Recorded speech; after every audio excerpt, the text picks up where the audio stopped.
effort to get everybody on board. We up to the American people to move in a different direction. Obamacare has failed us terribly. It continues to fail. And we need to move in a different direction. This bill takes us a big step in the right direction. So I'm hoping that we'll get the consensus we need and get the support so that we can pass this after the 4th of July break. Yes, aides say President Trump is working the phones, trying to win over the final critical senators. Some on the other side say they'd like to work with the president on repair instead of repeal and replace. Look at some of us. Work with us Democrats who are willing to meet you in the middle, who have always been willing to meet you in the middle. I'm the most centrist, moderate person they're going to find in the Senate that's willing to look down and sit down and work on anything in a more progressive manner that basically fixes the problems that we have. I'll work with them. Some are suggesting it is time for the president to make a more public sales pitch to pass this bill. Leland? Mike, real quick before you go, interesting to hear from Joe Manchin, a centrist Democrat from a conservative state like West Virginia. Have you heard any rumblings on the Hill of the president reaching out to Democrats, at least testing the waters of what might be possible? We have not heard any of that. Bottom line, a lot of the Republican leadership types are saying that if they reach out to Democrats, that will give Democrats leverage, and that what the Democrats want out of health care reform will be very different than what the Republicans have promised. They're suggesting perhaps it might even be heading towards single payer, Medicare for all, and so they say that's something that their constituents and they certainly do not want. And so at this point, they've not done outreach, but perhaps if they cannot get a deal in the next couple of weeks, they may be forced to the table, both sides, to try to fix it at least. Well, as we have learned over the past couple of months, anything is possible. Mike Emanuel in Washington. Mike, thank you. Molly has more. Leaders of both parties coming out against a controversial weekend tweet from President Trump. The president tweeting this video that shows him tackling and punching a man with the CNN logo covering his face, the video prompting criticism from top Republicans.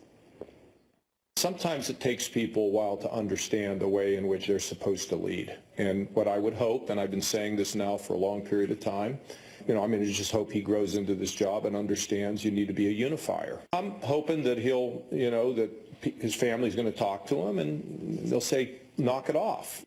Senator Ben Sasse also saying that he's been troubled by the president's attacks on the media.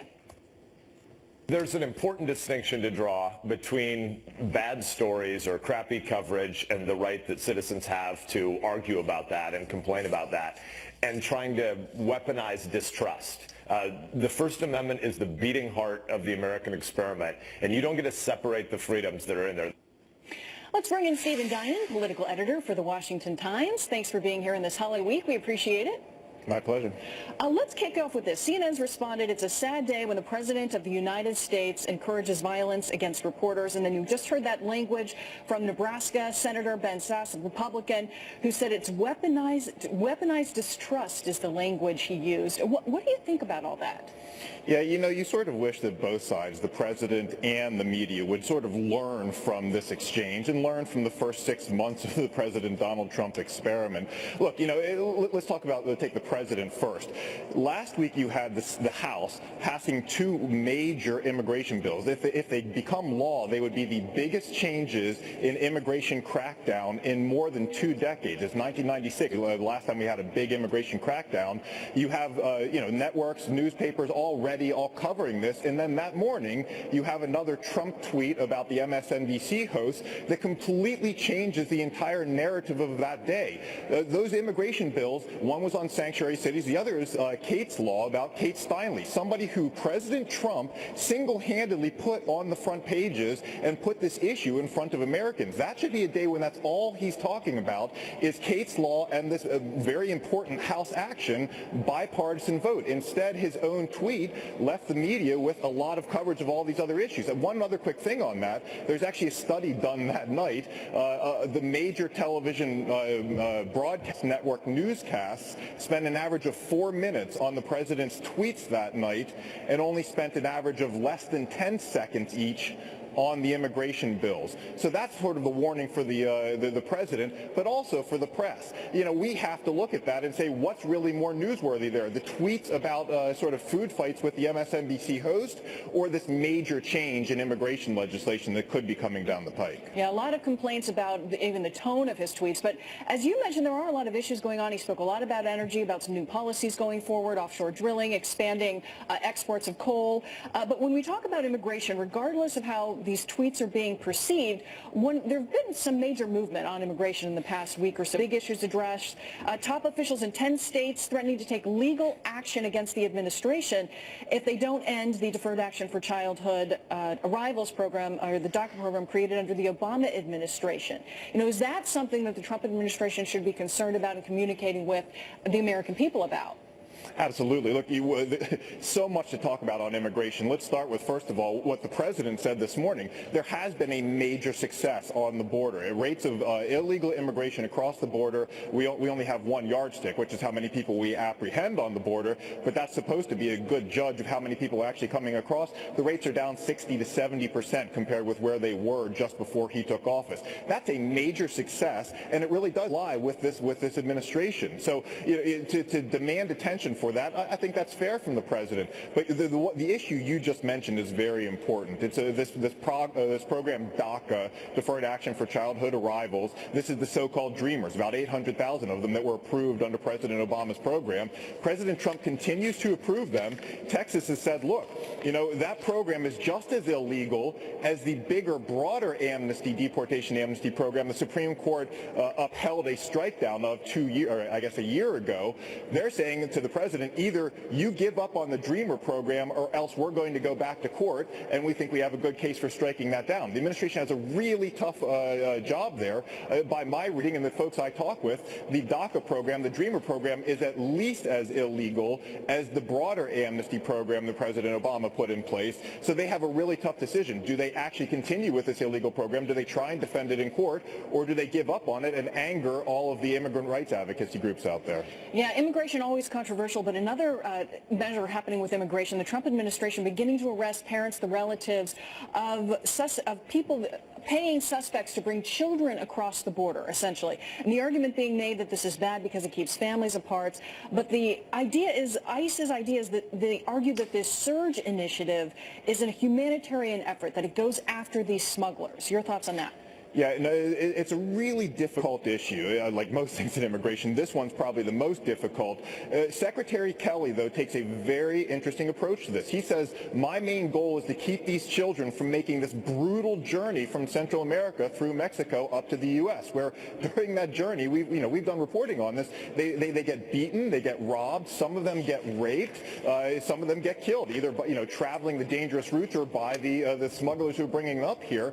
The issue is this. When they get to the U.S., it's Homeland Security. They literally knock on the windows of Border Patrol vehicles and show up and say, hi, Border Patrol agents, I'm here, because they know that the Border Patrol agents and CBP officers are going to take them, process them, and then deliver them to their illegal immigrant relatives, usually parents, sometimes uncles and aunts and brothers and sisters who are here right now.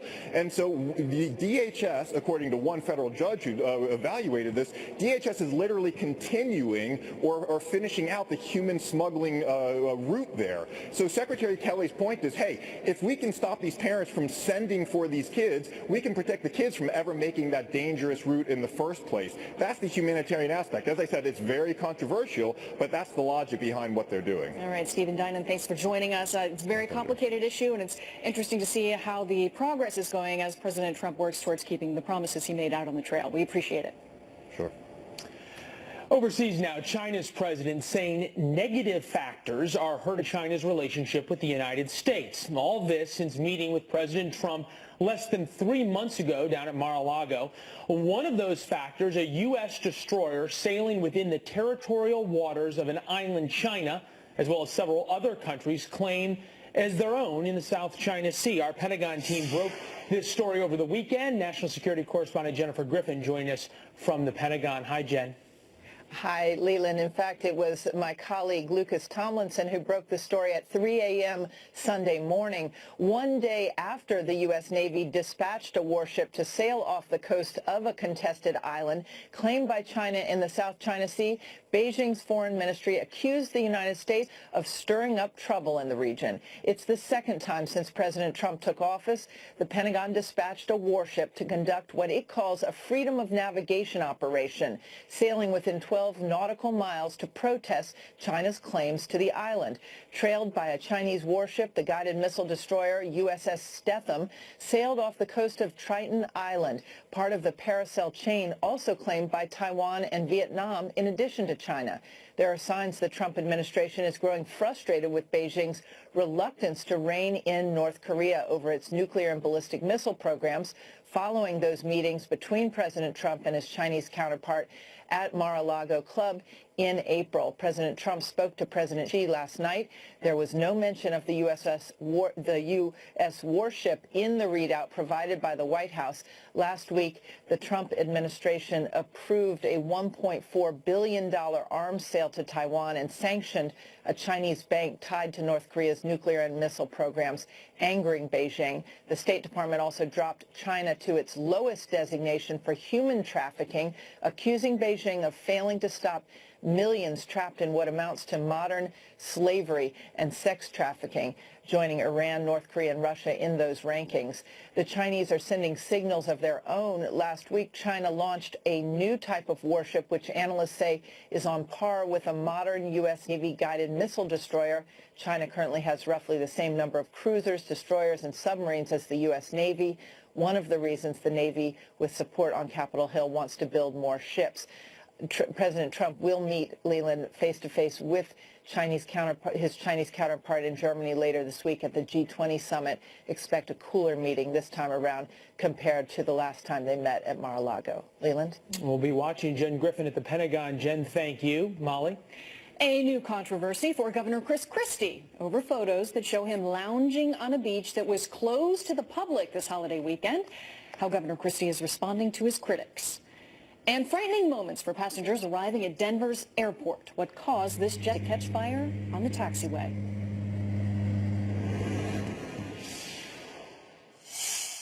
Your brain changes as you get older, but Prevagen helps your brain with an ingredient originally discovered in jellyfish. In clinical trials, Prevagen has been shown to improve short-term memory. Prevagen, the name to remember. Finding the best hotel price is now a safe bet because TripAdvisor searches over 200 booking sites, so you save up to 30% on the hotel you want. Lock it in. TripAdvisor. Hey renovators, time to dream bigger. Wayfair, you're my new secret weapon. You got what I need for more renovation. I love all these options, so much to choose from. Bedrooms and basements, even my kitchen, your service is sweet. And my job is complete. Wayfair, here I come. Start your renovation at Wayfair.com. What if this is all you need from your wireless provider, but what you're actually paying for is this, or even an unlimited plan? At Consumer Cellular, you don't need an unlimited budget, because when you switch to us, you'll only pay for what you need. Our average customer gets all the talk, text, and data they need for less than $25 a month. Many pay even less, as plans start as low as $10 a month. You'll love our reliable nationwide coverage and enjoy exceptional customer support. J.D. Power ranked us highest in customer service 2 times in a row. Plus, we've been an approved AARP provider since 2008 because of the superior support and outstanding value our service provides to members, including exclusive discounts. You can even keep your number and your phone, or get a great new one from us. Switching couldn't be easier. There are no contracts, and it's all backed by a 30-day risk-free guarantee. And now, for a limited time, get a $20 credit on any new line of service. Call 1-800-335-0942. Go to consumercellular.com or visit a Target store today. Do you use catheters? Are you using the catheter that's really best for you? Oh, yeah. For years, I've been using one kind of catheter, and I never knew that there were other really great catheters available until Liberator sent me samples to try. If I had not tried the samples from Liberator, I might never have found the perfect catheter for me. Liberator Medical sent me a catheter that was easier for me to use right out of the package. I even use them in my airplane and carry 4 or 5 and can be gone for a whole day. And now that I've found the best catheter for me, it's made my life much easier. There are so many innovative catheters. Get the best catheter for you. Call Liberator Medical, a C.R. Bard company. Get your free catheter sample pack. Call 1-800-346-9055. 1-800-346-9055. New Jersey Governor Chris Christie taking some heat for a family trip to the beach this weekend during a state government shutdown. Someone snapped these pictures of Christie with his family on an empty beach. This was closed to the public because of a budget deadlock between Christie and the state legislators. Christie says that he was just doing what he said he would do. I said last Monday, a week ago today, that no matter what happened, we were coming here as a family this weekend. This is where we live, one of the places we live. I'm sure they're going to get a Pulitzer for this one because they actually proved they caught me doing what I said I was going to do with the people I said I was going to be with. Joining me now on the phone is Matt Arco, State House reporter for the Star-Ledger. And Matt, when you look at these photos, I mean, is this what drives people nuts about government? Yeah. This is bad optics, terrible optics for the governor. You know, like the governor said, we all knew that he was going to be there. The governor was actually taking heat a couple of days ago from folks. There were memes floating around about him being on the beach that's closed to everybody else. So he was taking some grief for it. But the fact of just being photographed sitting out there is what I can tell you has made this an international story based off the responses we've gotten today. Well, State Park Police were turning families away from the beach, saying, sorry, you can't go there. I'm sure there were people out there that had vacation plans on this holiday week that were ruined. And then to see this photo, I mean, what sort of reaction do you have to that? Yeah, look, I know that the reaction from New Jerseyans is fury. I think folks are very upset, and I can just tell that, we're in this budget impasse right now where there's finger pointing. The governor's blaming the Assembly Democratic Speaker for the gridlock, and the Speaker is blaming the governor. But this is this is putting a real face or an image to it that I think those folks are going to try to throw back at the governor. Now, look, in the governor's pocket is the fact that he's not going to be on the ballot. So I don't know that really changes the discussion when it comes to the current impasse in the state legislature, but it's certainly not going to help his polls. Matt, I want to just sort of give our viewers a sense of what they're looking at. That appears to be a governor who may not care much about what his numbers are in the polls. That is Governor Christie right in the center of the screen, black shorts, black shirt, and he's kind of looking up, if you will, at the plane that is taking the picture of him on the beach. I don't know if we have the much larger picture that shows this vast open beach of this closed state park. There it is. He's sitting in front of what appears to be a large beach home. Is that the governor's beach residence? Explain to us how it works that he's able to go to the beach when the beach is closed to everybody else. Right. So how this works is that if you're elected governor, you have 2 official residences that you can use. They're both owned pretty much. They're sort of state park. They're owned by the states. But they're your full-time residents if you so choose to use them. So we have the governor's mansion in Princeton, New Jersey, that's central Jersey, and then we also have this beach house on the shore. So what the governor has said is that, he didn't want to change his plans. He had plans to go there because it was his son's birthday, and that was just what they were going to do. But they don't have any state workers coming to take out the trash. They don't have any state lifeguards coming to monitor them. So they said that they're solely there by themselves, which is their right to do. I mean, if you think about it. But he has state employees, right? He has his security detail. There's others there that support him. There's staff at the house as well, right, Matt? Well, no. So they're saying that there's no staff at the house, but yes, the state police detail is always with them, and then that would be considered certainly essential government employees. So they would never get called off, and they're always going to be getting paid to stand next to the governor. Huh. Okay. Well, There is that. Matt, let us know. I suspect we are not going to hear the end of this story today. I suspect there is more reporting for you and your paper to do. We'll look forward to hearing from you about it. Yeah, thanks for having me. All right. All right, well, Republicans considering a new strategy on health care, the plan unfolding on Capitol Hill when it comes to repealing and replacing Obamacare, why they may not happen at the same time. And media reaction to the president's latest attack on the press, why some are worried it could spark some real violence against reporters, but are they overreacting? Our media panel weighs in.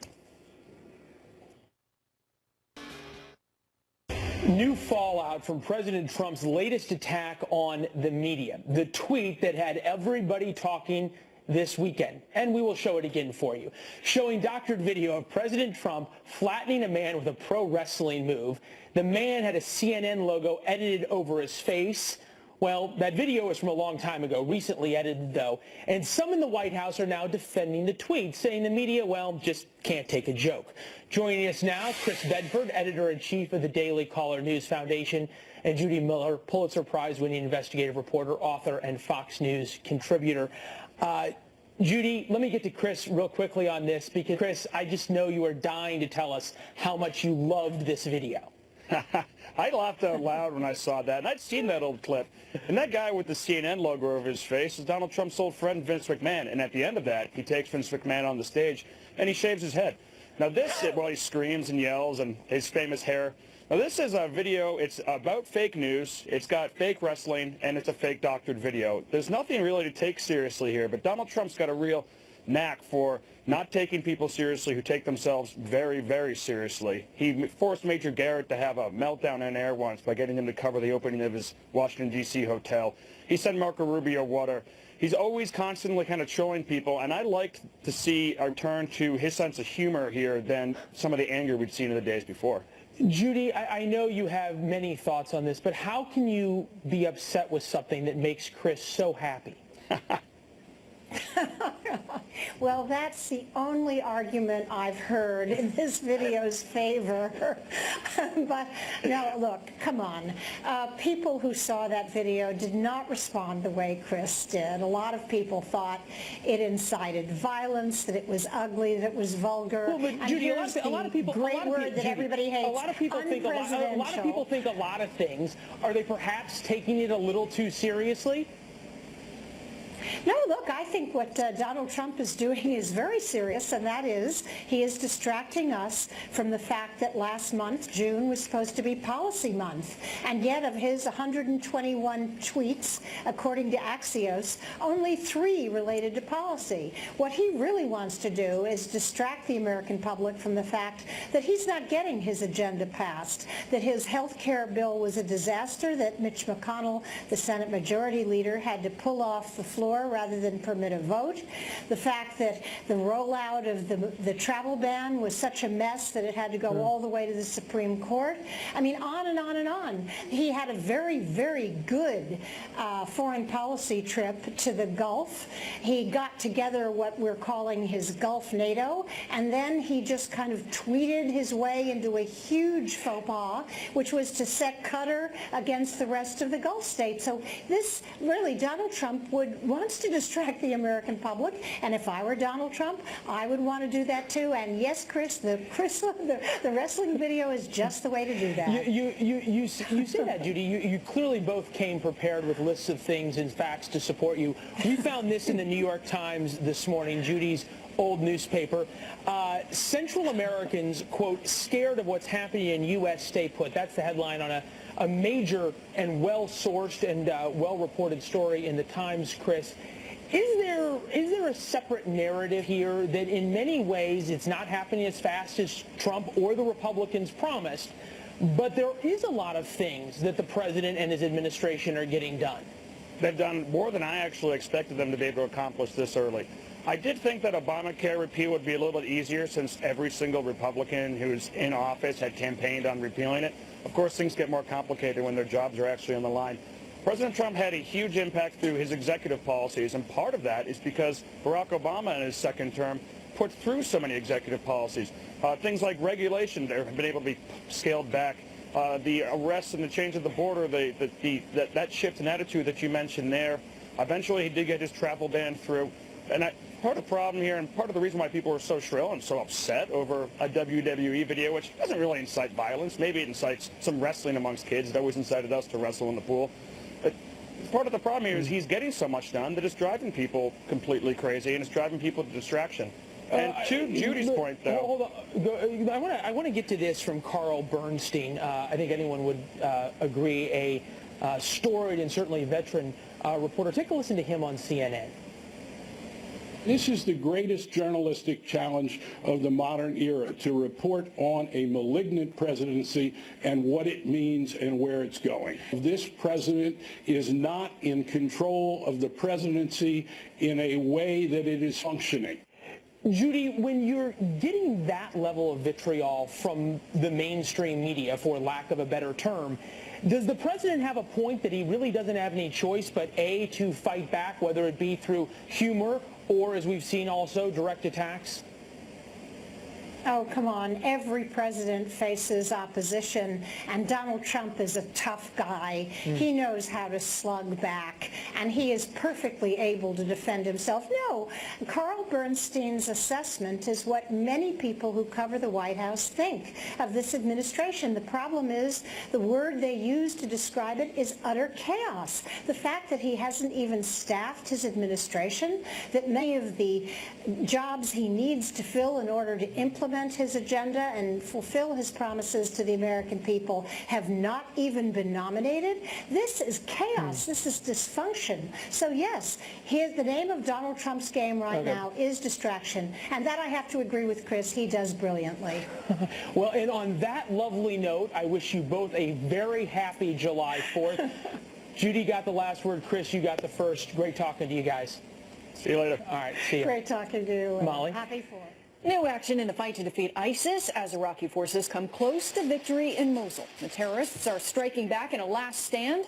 While in Syria, there's progress in retaking their de facto capital of Raqqa. The latest military moves against the Islamic State next.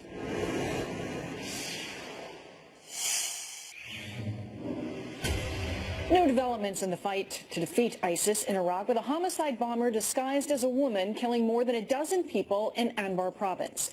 Just as Iraqi forces have pushed the terror group out of most of that area and are in the final stages of a major offensive in Mosul, the Pentagon says Iraq's second largest city, held by ISIS for more than 3 years, may be days away from liberation. Benjamin Hall is following the story live from London. Benjamin. Yeah, hi Molly. I mean, certainly great progress made in the battle for Mosul itself, but there's a sense that now with these suicide attacks we're seeing from ISIS that they are morphing back into the insurgency which they were beforehand, and as they lose more territory it's feared that that's exactly the way they're going to go. Amid all this brutal fighting, the real sign of their desperation is now that they are using many more women to blow themselves up. And on Monday morning in Mosul's old city, 2 female bombers hid among a group of civilians before targeting Iraqi troops, killing 1 soldier and wounding several others. The terror group has even been targeting displaced families in a scale unlike before, and on Sunday evening an ISIS suicide bomber dressed in women's robes killed 14 refugees in Iraq's western Anbar province. The death toll would have been a lot higher had an Iraqi colonel not become suspicious and embraced the bomber during the detonation, dying himself but saving many others. After days of intense fighting, the militant-held territory in Mosul is now shrinking rapidly, with ISIS controlling less than half a square mile. There are estimated to be only a few hundred ISIS fighters left, but tens of thousands of civilians still being used as human shields in that small area.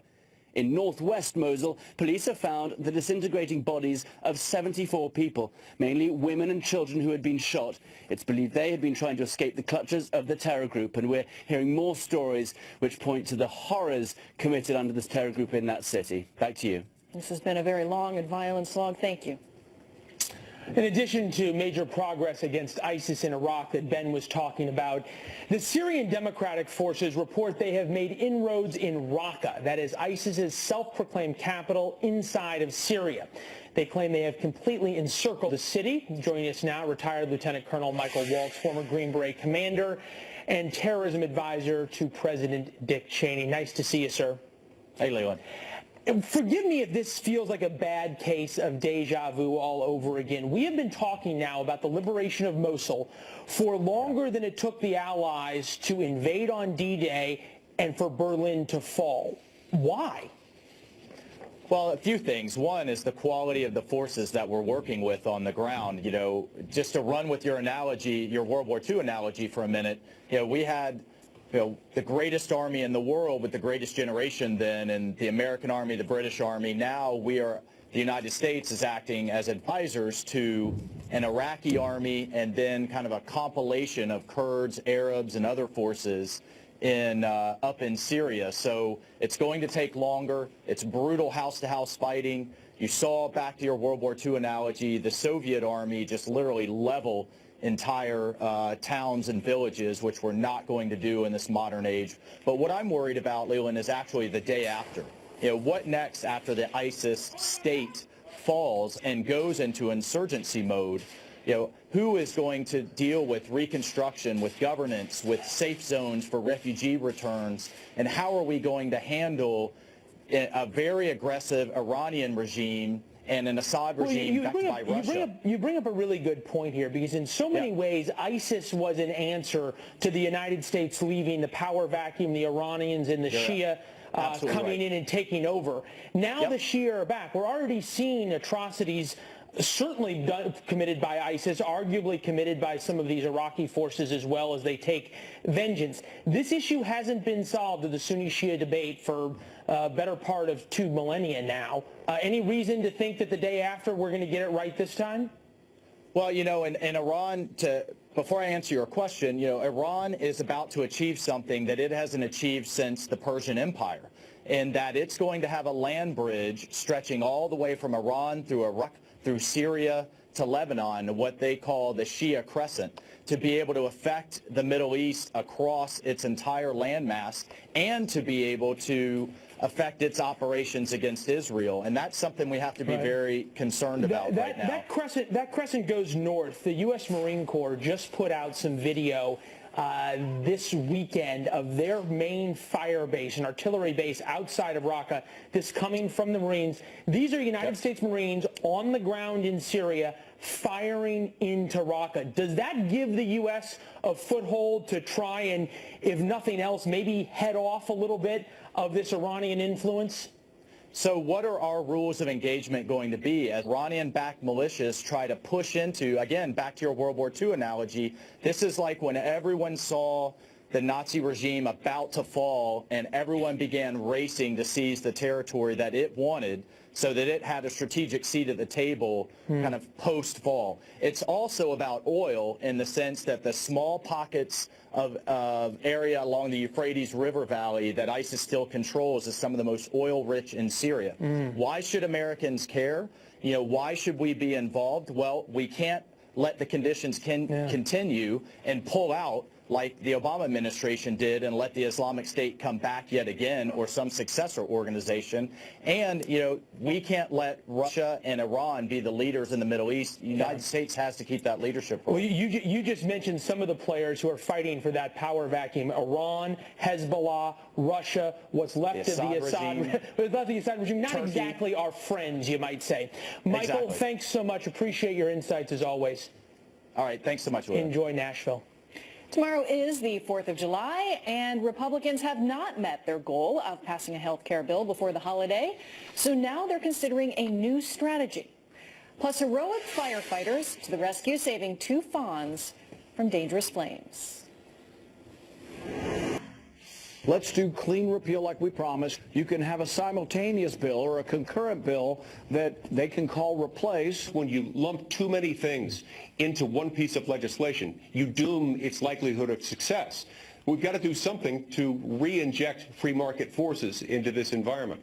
I'd like to say, let's do the repeal, then let's try to get 60 out of 100 senators. Senate Republicans, after failing to reach a consensus on health care, reportedly considering a 2-tiered strategy now, passing one bill to repeal Obamacare and a separate bill to replace it. Joining me now is Chris Wilson. He is a former pollster for the Cruz campaign and the CEO of WPA Intelligence, one of the largest Republican polling firms. And also joining us, Ethan Behrman. He is a radio talk show host based out of Los Angeles. Thank you both for being here. Thank you. Chris, let's kick it off with you. This is a new strategy that they're putting forward to basically chop this in half. Repeal, then replace, do it one at a time, make things work and get things started. Your thoughts on this approach? Well, it's got to happen. I mean, the fact is Republicans, if they don't repeal it, it'll be the biggest broken promise since if you like your doctor, you can keep your doctor. And so it would demoralize our base. It would embolden Democrats and really go into the 2018 election cycle. I think it'd be actually catastrophic if we don't do this. And so since we right now have stalled in terms of kind of a full replacement plan, it's kind of like they'll saying there's no atheists in foxholes. If you repeal it, there's going to be no one who's against replacing it because we've got to have something else done. And then that's really what gets us to the next level is bringing the senators together. It'd be nice to have 60 senators or even more vote together on something. And I think you showed Mike Lee. I think he and Senator Cruz have a plan. Consumer Freedom Act that's being scored by the CBO right now that gives them a good option to do that. It allows states to keep their Obamacare compliant insurance, but at the same time have plans that are not fully Obamacare compliant, but would be able to get premiums down, be able to expand coverage, and it might be a nice sort of compromise solution that brings more than just the 52 Republicans together and brings others and allows them to get on board. Ethan, I want to bring you in here. You get a chance to talk to a lot of people across country. When looking at this idea of chopping it in half, does this sound like, for a lot of people, like taking the easy part, getting it done first, and leaving the hard work till later? Yeah, and the problem with that is really what it actually does to real people in America that are dependent on health care. Let's say a parent who has a sick child who is dependent on these subsidies and is in for chemotherapy. They're already stressed out and worried about their kid and how to get them healthy again. Now you're going to add the stress of, oh my gosh, what's going to happen with my health care? That is much worse to do a repeal first and then a replace, because we have real people that will be affected, millions of people. We have over 10 million people right now that are subsidized on Obamacare, and you're saying, hey, let's pull the rug out on them, and then we'll worry about how to fix that later? That seems like a very nasty approach to it. If there is a repeal first, the general problem still exists, that moderates are balking at some of the cuts, conservatives want to see more cuts. So is there a concern, Chris, that as they move forward, they won't get the second part done, or it won't be done well, and that won't make anyone happy either? Well, I think they have to get it done, and that's really the point. And to Ethan's point, I mean, no one would be cut off immediately. Obviously, this wouldn't be something where the day that it's repealed, it just goes away. I mean, there are contingencies being put in place to protect people, but people are already being hurt because of losing their insurance due to Obamacare. You've got the state insurance structures that are collapsing under the weight of it, and so let's face it, this is already impacting real people's lives. And the only way that we can get to a solution that helps everyone is to get rid of the Obamacare requirements and move to a replacement plan.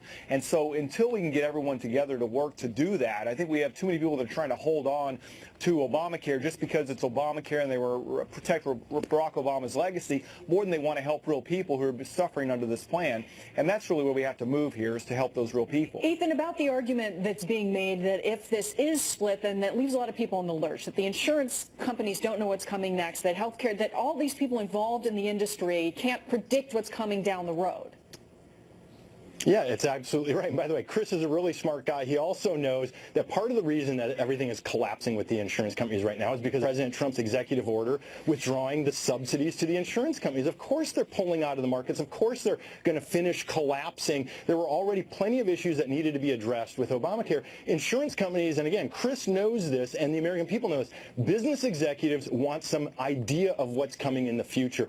All of this uncertainty makes them uncertain, makes them reluctant to invest or to commit resources in any way. Look, what we know is we need people involved in a risk pool. That's how insurance works. The bigger the pool, the more it's spread out, the better it is for everybody. Removing people from the risk pool shrinks it and actually will end up making it more expensive for those who need more health care and those who have a lot more invested in an insurance plan. Yeah, we will see where things go. If the political will is there, if the political capital and compromise comes to pass. Ethan Behrman, Chris Wilson, thank you both for joining us. Happy 4th of July. Thank you. Happy 4th. Thank you. Happy 4th. Millions of Americans are hitting the road or catching a plane this 4th of July weekend. We're going to tell you why it's expected to be a record-setting weekend for holiday travel. And these folks have a story to tell their friends over the barbecue. What went wrong on a flight from Aspen that ended with an engine on fire and them on the tarmac? Those traveling this July 4th weekend have got a lot of company. A record number of Americans are expected to hit the road or the skies this Independence Day weekend, or perhaps a train there in the middle. Some travelers are already facing some frightening experiences, and that's before all the delays. William Longinus from our Los Angeles newsroom, where there's a lot of travelers out on the West Coast as well. Hi, William. Well, Leland, a SkyWest flight from Aspen, Denver yesterday had just landed when a fire started in one engine. The pilot stops the plane on a runway. 60 passengers run down the stairs just as fire trucks arrive to apply the foam. No cause yet, but no injuries, and just thankful it didn't happen any earlier. Another disaster averted on Sunday afternoon when an Amtrak train headed to Seattle derailed. The engine and first 3 baggage cars fell off the tracks but did not tumble into the water below. No serious injuries, cause under investigation, but 260 passengers just happy to be alive. Then all of a sudden I feel shuddering, and they slam on the brakes, and we're all of a sudden tilted, and everything that my husband had on the tray table goes sliding down. The train started to brake really hard, and we were all kind of, there was a lot of people kind of saying, oh, what's going on, and then it stopped. There was one lady that fainted after the fact, and one girl we saw with some leg wound, but it wasn't severe, so we were really fortunate. So with the July 4th falling on a Tuesday, AAA expects 44 million, 13% of our population to hit the road over the 4-day holiday. That's the highest number ever, thanks to low gas prices, lowest in 12 years, competitive airfares, and an improving economy, which means we will spend $7 billion on food, $1 billion on beer, $500 million on wine. 65% of people will be going to a picnic and consume about 150 million hot dogs, Leland. That's probably going to be one for you. And with that, you need $1 billion in beer. William Longinus, West Coast Newsroom. I appreciate breaking it down, William, into numbers that we can all understand. Thank you. Molly?